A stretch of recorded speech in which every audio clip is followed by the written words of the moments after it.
যারা ভাবছো একটু একটু মোটা হয়ে গেছো, মোটাটাকে কমাতে হবে, তারা এটা ট্রাই করতে পারো। আমি এটা খাচ্ছি, খুব ভালো ব্রেকফাস্ট বলো বা রাত্রের ডিনারে বলো, এটা ট্রাই করে দেখতে পারো। মাখনা, এটা সিম্পল সাদা তেল দিয়েছি, কড়াই একটু নেড়ে নেব। আর এটা এমনি সিম্পল তোমরা কড়াইয়ে, শুকনো কড়াইয়ে নেড়ে খেতে পারো চায়ের সঙ্গে, লিকার চায়ের সঙ্গে। এটা একদম মোটা হতে দেবেই না, এটা খেতে খুব সুন্দর লাগে, আমার তো খুব ভাল লাগে। আমার নিজের মতো করে আমি বানাচ্ছি, তোমরা তেল মশলা ছাড়াও বানাতে পারো।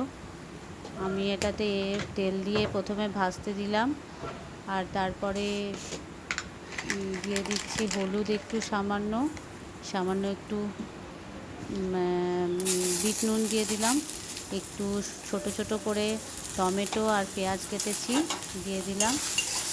যারা ঝাল বেশি খাও তারা কাঁচা লঙ্কাও দিতে পারো কুচি করে।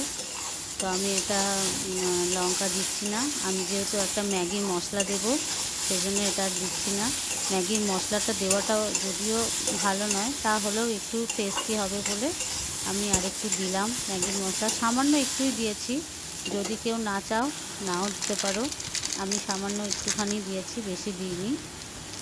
খেতে ভালো লাগবে ওই জন্য দিলাম। এমনি সিম্পলেও আমি খাই চা দিয়ে, শুকনো কড়াইয়ে ভেজে নিয়ে, তোমরা সেরকম করেও খেতে পারো। এটা ব্রেকফাস্টে করতে পারো বা ডিনারেও অনেকে করতে পারো। দেখো আমার এটা রেডি হয়ে গেছে। আমি এবার সকালে ব্রেকফাস্টে এটাই খেয়েছি আজকে, তাই